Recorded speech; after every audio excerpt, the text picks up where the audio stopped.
बहुत नमस्कार और आपका धन्यवाद कि आप लोग यहाँ आए। और हमेशा जब भी यूनिवर्सिटी आपको रिक्वेस्ट करती है आप आते हैं और हमारी बात सुनते हैं और हमारी यूनिवर्सिटी को आगे बढ़ाने में हमारा योगदान हो जाता है। सो ये एक ऐसा दिन, it's such an occasion. Every 5th September every year we have started to celebrate the foundation day of University of Jammu. So उसी के चलते आज ये आपको रिक्वेस्ट किया गया कि आप आके हमारी बात सुने और आगे हमारी सोसाइटी में हमारी अचीवमेंट्स को शोकेस कर पाए। रिस्पेक्टेड ऑनरेबल वाइस चांसलर साहब हमारे साथ मौजूद हैं जो आपसे हर तरह की जो पिछले 1 साल में हमारी अचीवमेंट्स है उसके ऊपर रोशनी डालेंगे। लेकिन बिल्कुल कुछ शब्दों में जो कि क्योंकि मेरे पास डीन रिसर्च स्टडीज हूँ मैं इस वक्त यूनिवर्सिटी की, मैं सिर्फ इन शब्दों से अपनी बात को समाप्त करना चाहूंगी कि पिछले 1 साल के लगभग 1 साल में जो यूनिवर्सिटी ने रिसर्च के एरिना में कदम बढ़ाए हैं वो हमारे वाइस चांसलर साहब की लीडरशिप में वाकई में बहुत सराहनीय कदम है,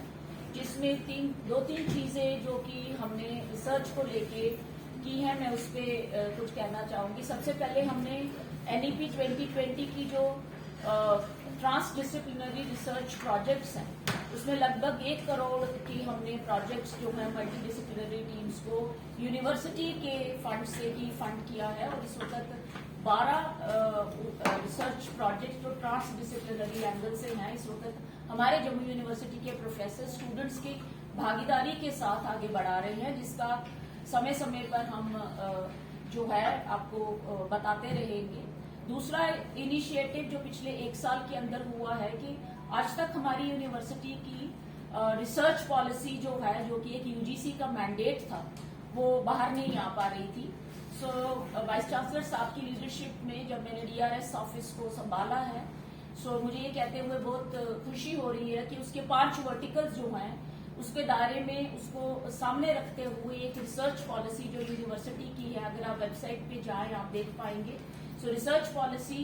of the university of Jammu 23-24 is already on the website, आप चाहें तो उसको आप परचेज कर सकेंगे।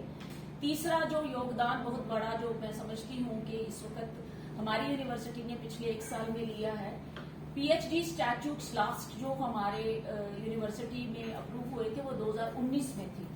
इस दौरान UGC ने समय समय पर, जिसमें स्पेशली UGC 2022 की MSP गाइडलाइंस के तहत हमारे स्टैट्यूट्स तो 2024 की जो हमारी एडमिशन हुई है लेटेस्ट गाइडलाइंस जो UGC की है उसके दायरे में रहते हुए हमारी यूनिवर्सिटी ने पहल की है। और हम we are one amongst the few universities in the country जो कि UGC की टोटो जो गाइडलाइंस है जिसमें नेट की लेके ही PhD की एडमिशन होगा वो हम